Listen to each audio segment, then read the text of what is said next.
다이어트 정체기를 이제 뚫기 위해서 우리가 할 수 있는 방법은 운동이죠. 운동 열심히 하면 되는 거 아닌가요? 맞아요. 운동을 열심히 하면 에너지 소비가 늘어나기 때문에 정체기를 돌파를 할 수가 있겠죠? 그래서 왼쪽 그래프가 좀 재밌는데 우리 몸의 특성을 말해주는 거예요. 밑에 파란색은 아더라고 하는 거죠. 이거는 이제 다른 일상생활을 말하는 거고 초록색 PA라고 하는 운동인 거예요. 정체기 뚫으려고 운동을 열심히 했어요. 운동을 열심히 하면 이제 왼쪽처럼 이렇게 총 에너지 소비량이 늘어날까? 라고 봤을 때는 그렇진 않다는 거예요. 실제로는 오른쪽인 거예요. 운동량을 많이 늘렸는데 우리 몸은 이제 똑똑한 거예요. 그만큼 에너지 소비가 느네. 이제 일상생활의 에너지 소비량을 줄여버리기 시작을 한다는 거예요. 그러니까 다른 운동을 늘려버리면 다른 활동에서 사용한 에너지 소비를 확 줄여가지고 결국은 이 보상을 시킨다는 거예요. 에너지 아끼게 되니까 총 에너지 사용량이 결과적으로 크게 늘어나지 못한다는 거죠. 운동을 열심히 하는 게 오히려 힘만 들고 노력만 들고 그 효율이 떨어질 수 있다라는 겁니다. 우리 몸은 소비 에너지 총량을 결국 제한을 하는데요. 소비 에너지 총량은 왼쪽으로 볼 수 있어요. 첫 번째는 기초대사량이에요. 가계부로 따지면 고정비라고 볼 수가 있겠죠. 숨만 쉬어도 소비되는 에너지를 말하고요. 그 다음에 활동대사량. 운동을 하거나 일상생활의 움직임, 그리고 세 번째 식사대사량, 음식을 먹는 행동 자체, 소화시킬 때 필요한 에너지, 이런 식사대사량이라 하고요. 네 번째는 면역 및 회복대사량, 이 네 가지를 다 합쳐서 소비 에너지 총량이라고 얘기를 해요. 그런데 이제 우리 몸은 이 소비 에너지 총량을 결국 제한을 한다는 거예요. 아무리 우리가 두 번째 활동대사량을 늘리려고 노력을 하더라도 다른 걸 줄인다는 거죠. 다른 걸 자연스럽게 줄여서 에너지 소비를 이제 막는 거고요.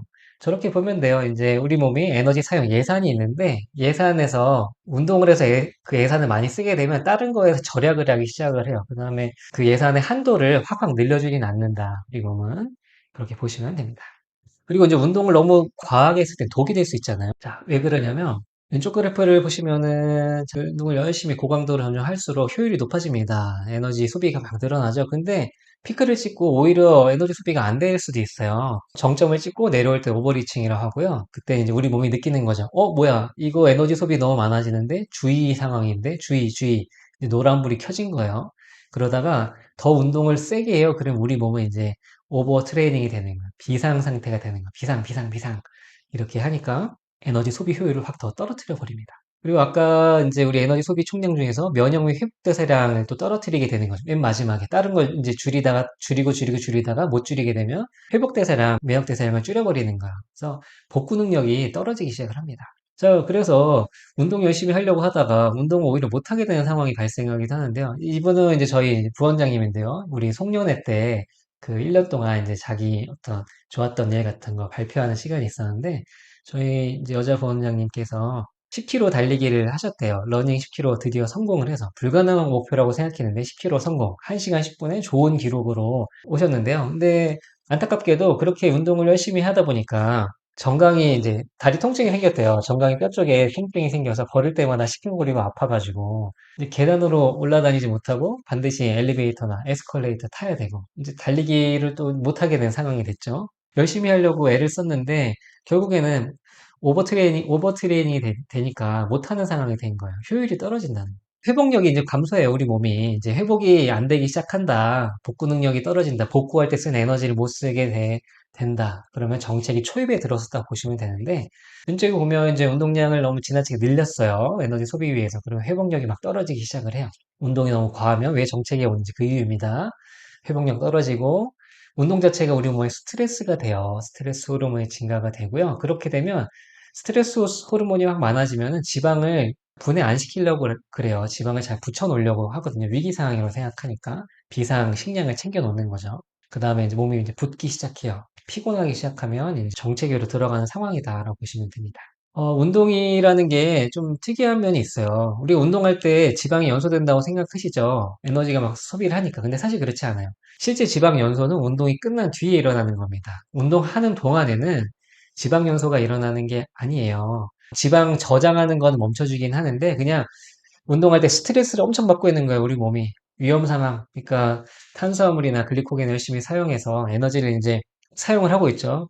그걸 막으려고 애를 쓰고 있는 거예요. 잃어버리지 않도록. 그래서 운동 중에는 지방이 연소되는 게 아니고요. 운동이 사실 끝난 다음에 지방 연소 스위치가 탁 켜지는 거예요. 운동이 끝났어요. 그렇게 되면 우리 몸은 비상 상황이 끝났어요. 아, 이제 조금 안심해도 되겠다. 우리 몸이 긴장을 늦추기 시작하는 거예요. 그러면 이때 지방 연소가 가능해진다.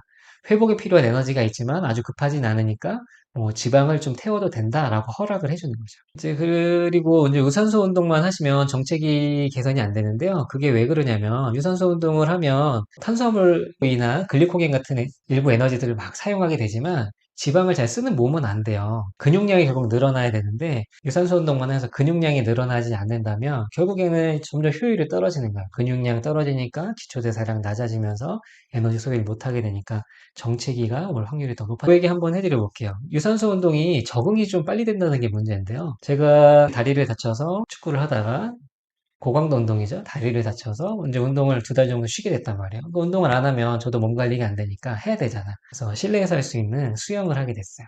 수영을 했는데 처음에는 되게 힘들었는데요. 와, 유산소 운동은 적응이 금방 되더라고요. 이제는 별로 안 힘들어요. 금방금방 적응이 돼. 또 수영이라는 운동 자체가 저항을 줄이고 효율적으로 가게 만드는 운동이잖아요. 수영을 잘할수록 힘이 안 되는 운동이에요. 아주 웃기죠? 그리고 제가 느끼는 게 재밌었던 게 제 몸이 좀 부드러워지더라고요. 만져보니까 살 같은 게 말랑말랑해지기 시작하는 거예요. 수영이라는 운동, 유산소 운동을 하다 보니까 그런 식으로 변해요. 근육이 빠지는 거예요. 그래서 장기적으로 보면은 지방을 태우지 못하는 몸으로 바뀌어버리는 겁니다.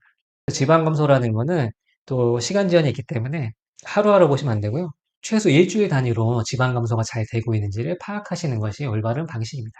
다시 보여드리지만 3번의 파란색 그래프가 가장 많다고 했죠? 처음에는 선형처럼 이렇게 내려가는 것처럼 다이어트는 보이지만요. 실제로는 계단형으로 내려가는 게 더 우세한 방식입니다.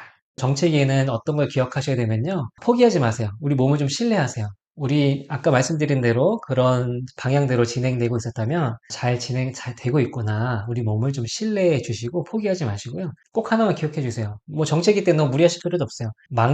다이어트를 망치는 나쁜 선택을 그냥 확 해버리지 마시고 그냥 그거 조금만 참아주시고 조금만 더 기다려 보세요. 우리 몸을 믿고 그리고 조금만 기다리다 보면 체중이 이제 떨어지는 때가 옵니다. 이제 변화 패턴이 필요해요. 저희 한의원에서는 감비안을 처방을 많이 해드리고 있어요. 식욕억제 대사항력 효능으로 좋고 간편하기 때문에 그것만으로도 뭐 20kg 이상 빼시는 분들, 30kg 빼시는 분들 많고 아주 잘 되는데요. 환자분들 중에서 잘 빠지기 때문에 고생하시는 분들이 계신데 그런 분들은 이제 감비안에서 감록탕이라고 이렇게 형태를 바꾸시는 것도 좋아요. 한이란 종류에서 물로 된 탕약으로 바꾸시는 거. 그게 1대1 맞춤이기 때문에 또 제형이 바뀌었기 때문에 우리 몸을 좀 다르게 인식을 하거든요.